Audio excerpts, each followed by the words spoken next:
жаш айланабыз, колуңду кое бербей, кош дедим кайра дагы.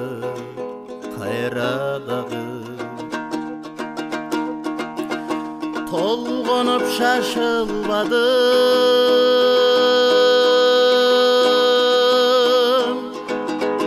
токто деп чакырбадым, топташтай чачылгамын,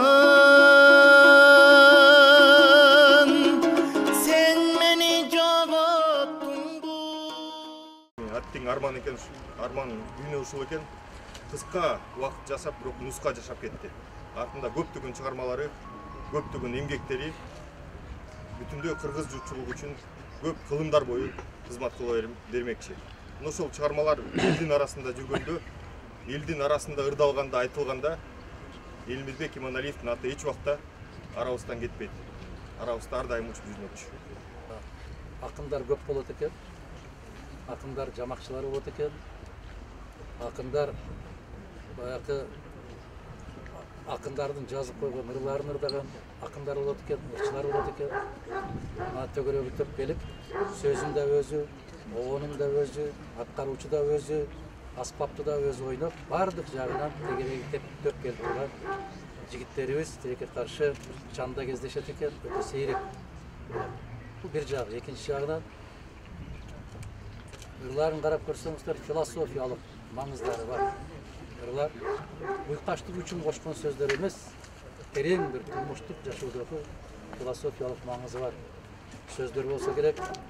Биз мына алып барып акынды айтабыз го, философ акын деп бизди окуткан. Төкмө көп током жок деп токтогулду жоктоп жүрдүк эле.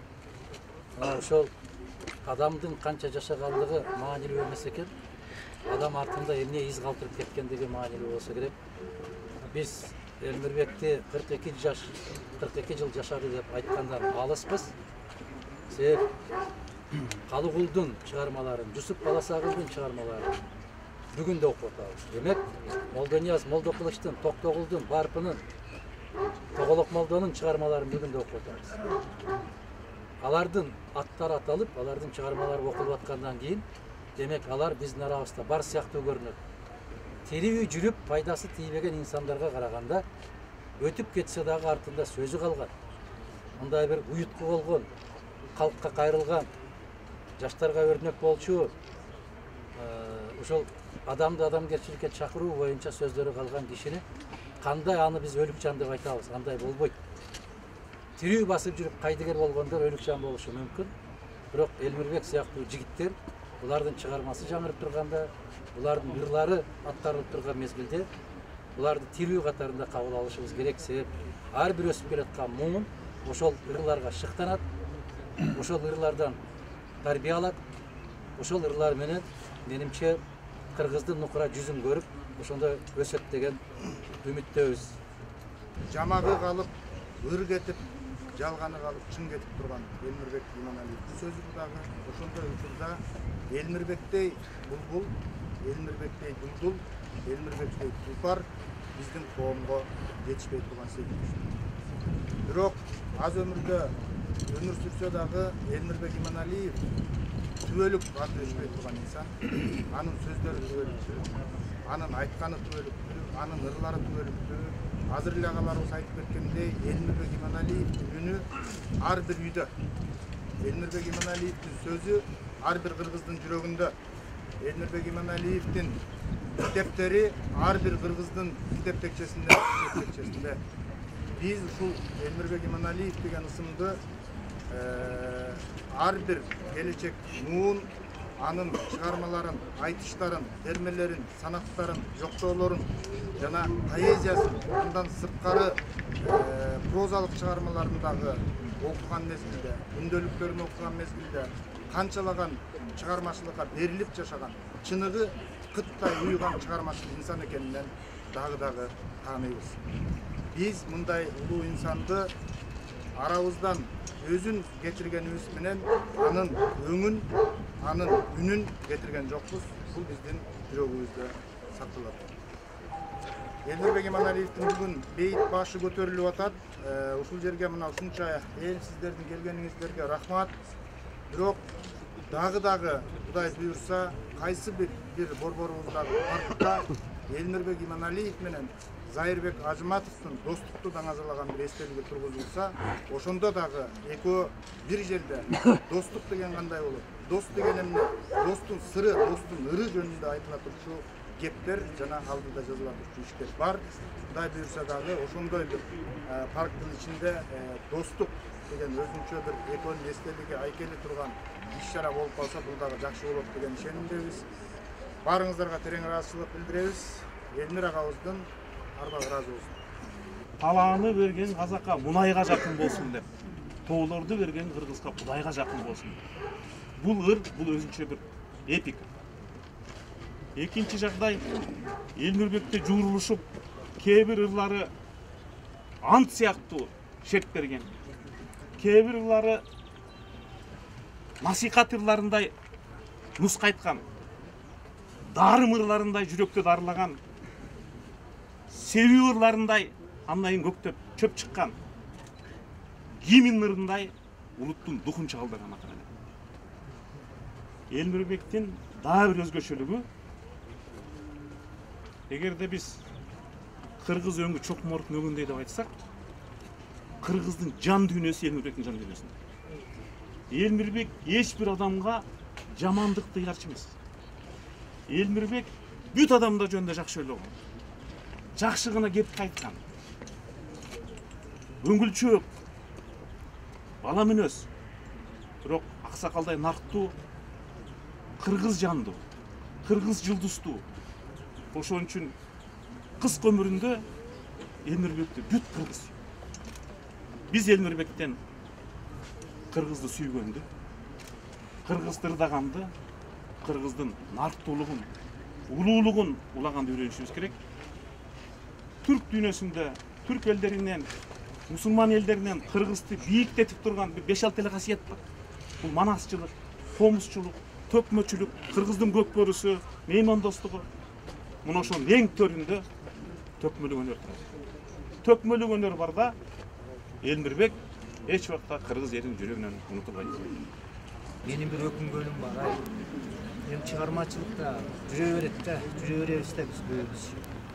Элмирбек деген ал манас айтканда аудиторияны арбаганы таптакыр бөлөк. Ал манасчы.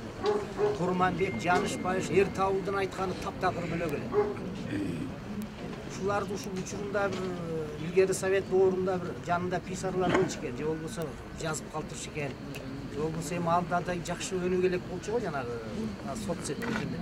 Ошолорду тартып калганда таптак. Керек болсо мына Кыргыз радиосунда деле Элмирбектин вариантындагы көп жанагындай Жанышбаев, Эртаул, Курманбектер жок. Атка бузган. Мен өкүнгөнүм ушул. Илгери Осмонкул калып, тиги аталарыбыз таладырдагандай замандын ушундай учурунда достору мындай русский деп коебуз, ошондо ырдалгандар эле эсинде бар. Анда жасында мындай ошо ура кетип калды. Ачылбай калды ушул жигиттер. Мына эртең 29 Зайырбек Ажыматовдун дагы эстелиги ачылат. 29. Булар да баягы азаттык гезитте иштеп жүрүп, күндө жазсам, күндө жок, күндө гезит жеп коет деп жүрүп, чыгармачылыгын баары калып калды. Кичинекейде жупкадан чыгармачылык, ички потенциалдар ачылбай кетип калды. Ошондуктан мен ар дайым айтам, чыгармачыл балдарга, кичине бул творчество азыр элдин баары акылдуу, баардыгы мээси менен жашайт. Илим көзүндагы саясатчыңда башкагында. Акш бечара акын көкүрөгү менен жашайт. Назигирээк болот, кичине рухту чыңдаш үчүн рухий окуулар бар. Жанагы сокучулуктун, дават сезимдин, дизайн форманы, кичине руханий окуулар менен шугулданып, кичине бир аң сезимди духту чыңдап өтө эле бир назик боло бербей, кичине баатыр бололчу балдар депчи. Досторум, инилерим айтып калам.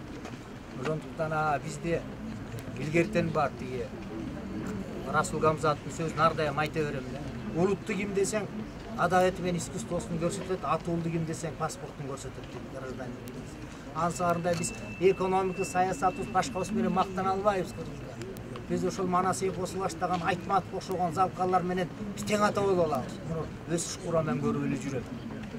Ошондуктан биз адам фактору, чыгармачыл личностьтарды көздүн карагандай сакташыбыз керек. Ушундай саясат жүрүш керек мамлекетте. Саясат жүрүш керек. Бизде кырымдарга калтырган ушул. Болбосо тарыхта кыргызга окшогон улуттар аябай көп болгон. Улуттар эмне себептен жоголду? Ал улут рухун жоготкон үчүн жоголду. Улуттун рухун алып жүргөн кимдер?